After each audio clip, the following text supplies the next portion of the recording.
Situated at Rusumo border, the 80 megawatts regional Rusumo hydroelectric plant worth $340 million is under construction to benefit Burundi, Rwanda and Tanzania. The project will provide an additional 26.6 megawatts to each state.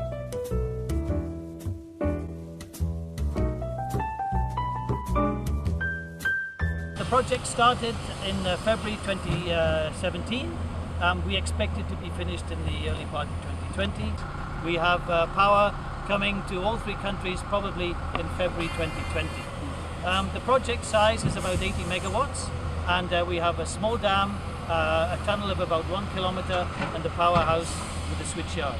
So in terms of a project, it's a doable project, and it's at a value of approximately $360 million US. Transmission lines that will connect the power plant to the national grids in the three countries is financed by the African Development Bank with $121 million. About 188 households expropriated are under a livelihood restoration program. Over 7,000 households surrounding the plant will benefit from local area development plans worth $15 million to enhance economic and social development. Turashimira umushinga neresa watwimuye aho twakoreraga bakatugurira bakadusubiza mu buzima busanzwe noneho bakatwishyura bakaduha amafaranga yo kwimura ibikoresho bakaduha amafaranga badufasha mu gihe cy'amezi 3 bagomba kuduha none uyu munsi bakaba batugodesheje inzu bakatwishyura ibikoresho tugasubira mu buzima bwo gucuruza bweresa nk'uko twacuruzaga mbere.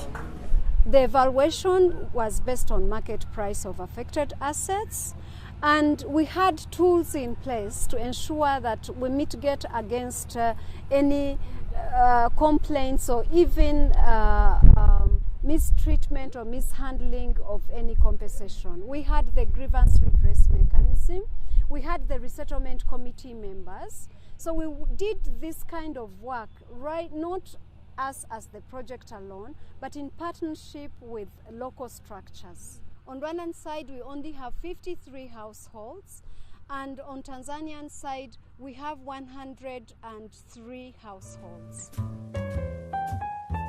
The project is being implemented by the Nile Equatorial Lakes Subsidiary Action Program Coordination Unit mandated by the three countries. The Rusumo Falls is located on the Kagera River on the border between Rwanda, southeast, and Tanzania, northwest, and about 25 kilometers downstream of Burundi, Rwanda and Tanzania common border point. The falls are approximately 15 meters high and 40 meters wide. The Rusumo Falls was identified as a potential area for hydropower generation as early as 1970s to address inadequate energy, which is one of the major socio-economic development challenges facing Burundi, Rwanda and Tanzania.